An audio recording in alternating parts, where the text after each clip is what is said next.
Why did Tilda bring me here?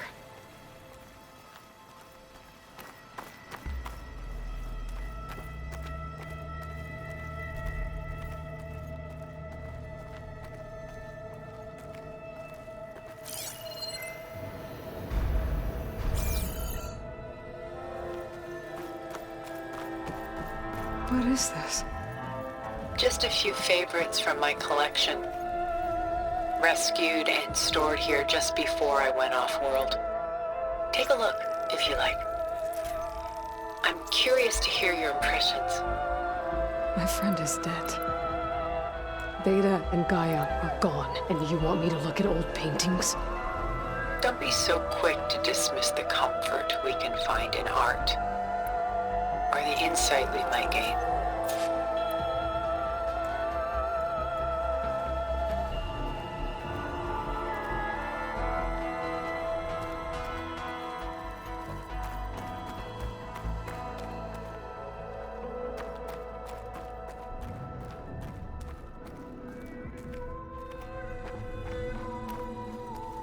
The Gust by Willem van de Velde, the most famous of his many maritime paintings. A ship crossing into the unknown. I guess you're familiar with that. Indeed, which is why I appreciate this composition in particular. Though waves and wind threaten to destroy the ship, it perseveres, clinging to the light even as darkness closes in all around it. A portrait of the painter, Rembrandt's son Titus, depicted in the habit of a monk. I don't get it. Why would someone like you, with infinite resources, care about this painting of a boy in a hood? It's not the image itself, but the feeling it conveys. The face is bright and defined, but his eyes are downcast, heavy with misfortune. And the background seems to swallow all light. The painting is infused with a sense of loss. I guess I understand how the painter feels.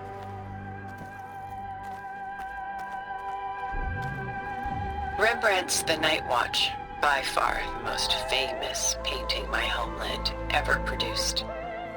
It was commissioned to honor a militia made up of influential citizens.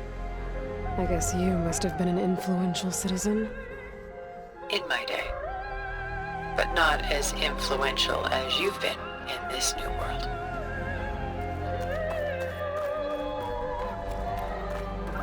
This is Rembrandt painting Jeremiah, a man in mourning. Mourning what? His home. The ancient city of Jerusalem. He foresaw its impending doom, but could do nothing to prevent it. So instead, he saved its treasures from destruction, just as I saved these works. You could say we're kindred spirits.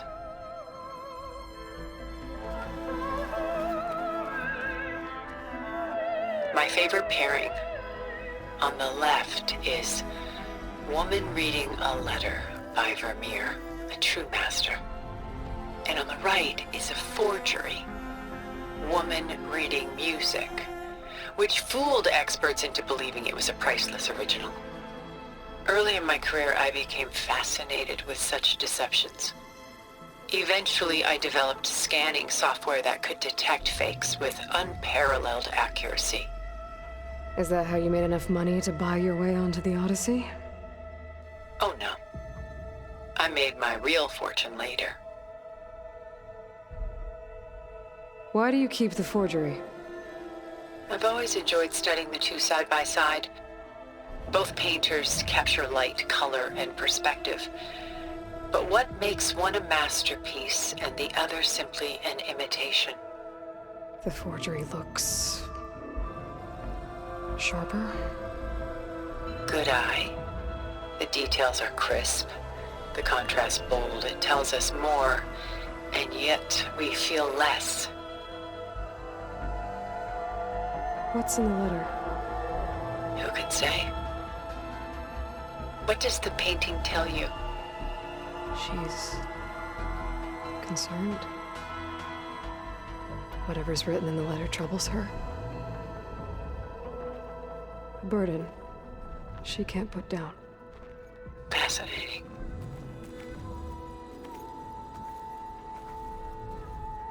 Selene and Endymion. She's the goddess of the moon, whereas he's a simple shepherd. Beside her is the god of love, Cupid. So she's sneaking up on him? More like visiting him in secret. The torch that Cupid bears represents Selene's undying infatuation with him. Though the two must remain apart, her love will forever burn.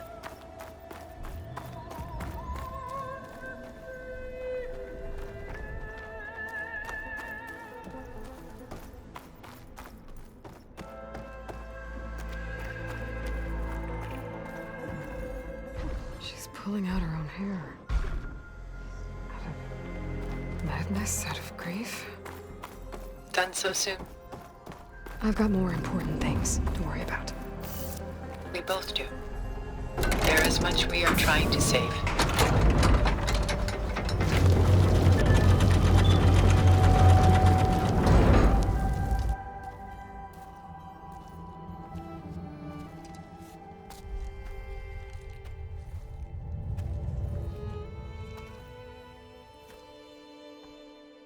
There you are. Feeling better? How did you find us? At the cauldron? And what did you do to everyone right before I passed out? All business, I see. Well, suffice it to say we were keeping a very close eye on Hephaestus, knowing we would need it at some point. Your ruse didn't fool us, and as for my little trick, it was an overload of the senses, accompanied by an energy discharge. Gerard and Eric were only momentarily disoriented due to their shields, but it rendered you unconscious while I got you out. Perhaps some breakfast might steady you a bit?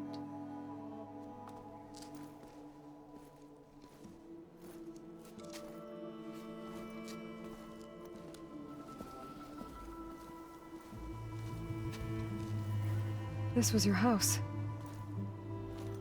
The one you recreated for Beta, in the data channel you shared. How perceptive of you. Please, this way. After everything your people have done, you think I'm just gonna sit down and have a chat with you? They're not my people. They never were, and especially not now. You shot off into space with them, and lived with them for 1,000 years before coming back. So what made you suddenly turn on them? Quite simply, this. My old focus. You repaired it? But that means you've seen Incredible things. What you've accomplished in 2 decades of life.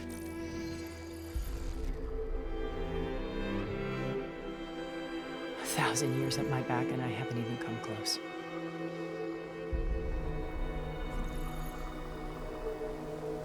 I'm sorry if I invaded your privacy, but I had to. In order to understand.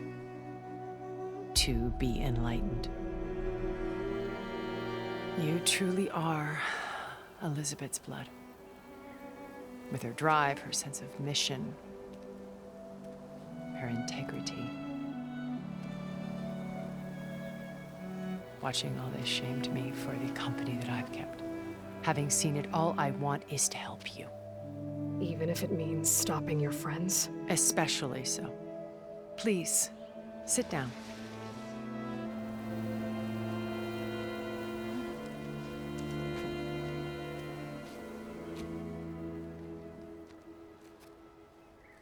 There. That's better. Now, we must recover Beta and Gaia at all costs. By now, you must know that Gerard intends to use Gaia to reboot the Earth's biosphere. Remaking this world to specifications that would only suit us immortals. This process will kill every living thing on the planet. He calls it a clean install. Not if I stop him first. Not if we do. And once he and the others are gone, we can work together to fulfill Elizabeth's dream. I'm sure Beta told you that there's a build of the Apollo database on board our ship. A complete collection of human knowledge. With that and Gaia, we could do everything Elizabeth wanted. Heal the biosphere, educate the people of this world, uplift them. Create the world she imagined. Let's not get ahead of ourselves. From what I've seen, your friends are invincible. I do wish you would stop calling them my friends. And they're not invincible. In fact, a friend of yours has found a way to defeat them. Silence. Oh, he's been a busy bee, building an army powerful enough to crash through Gerard's precious base. Regala and her rebels. Even now, she's preparing a final march on the Tenakth capital. When she wins, she'll have the entire tribe under her control. Hundreds of warriors and machines to throw at the base. She's been duped. They'll all perish, of course. But it should be enough to break Gerard's defenses and allow Silence to kill him. Along with all the others. Using the new weapon he's developed. Yes, he's found a way to circumvent our shields. Truly an exceptional man. He's planned for everything. Except you and me. You see, while his army is battering down Gerard's doors, you and I will sneak in through a back way. One that only I know about. While Silence and my friends are busy battling each other, we'll take back Beta and Gaia. I told you I want to help you. I mean it.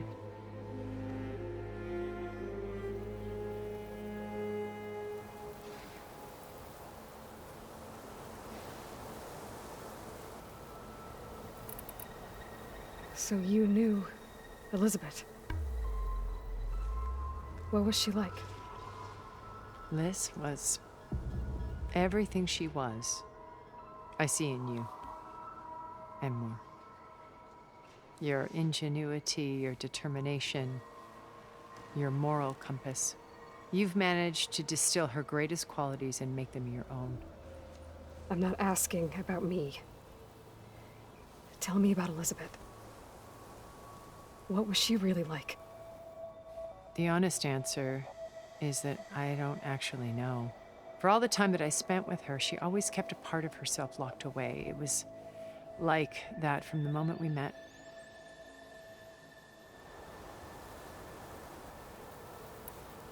So when you met Elizabeth, she was what?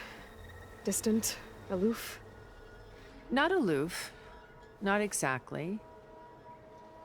It was a summit in Paris about machine learning, a touchy subject in those days, because regulatory authorities were just starting to clamp down on AIs. Liz gave the keynote address. She had already achieved great renown for her work in automated environmental reclamation. But in her address, she was just starting to imagine the next step, an AI-driven system that wouldn't just act on its programming, but actually take responsibility for its sphere of influence. To care about life. Not just follow orders. Revolutionary stuff. I was fascinated. And I wanted to meet her for a long time. I watched her after her talk. She had spoken with such moral authority, such empathy. But after that, she retreated. I could tell she felt uncomfortable with all of her admirers. It was as if giving the talk had cost her something. I didn't want to be a pest, so I planned my approach carefully. How do you know about Silence's plan? He isn't the only one adept at spyware. You hacked his focus? No, he's too careful for that. But his subordinates? Not so much. He gave additional focuses to the tribals he branded the Sons of Prometheus. The ones working with Regala. By tapping their focuses, I learned about most of his dealings. The distribution of override technology, the arming of Tanakh rebels, and the secret pact with Regala to attack Gerard's base. But how did he come up with a weapon that can take down your shields? That's the one thing I haven't been able to figure out, but however he did it, I'm quite certain it will work. With it and the Tanakh army, victory seems to be within his grasp. Such a shame he'll be disappointed.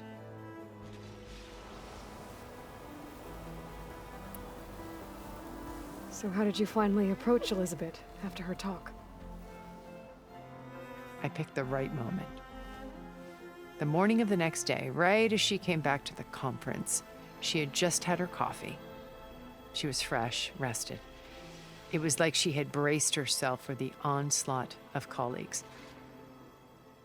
I asked if I could walk with her, then put forth a question about her talk that I thought was intelligent. Her answer made me realize it wasn't, but she was very welcoming. Almost as if we were previously acquainted. It was only halfway through the conversation that I realized she knew exactly who I was. It was quite a shock to me. My business was trafficking in secrets, and I took great pains to protect my anonymity. So that was Liz, perpetually one step ahead. I came to view our meeting as a metaphor for our friendship.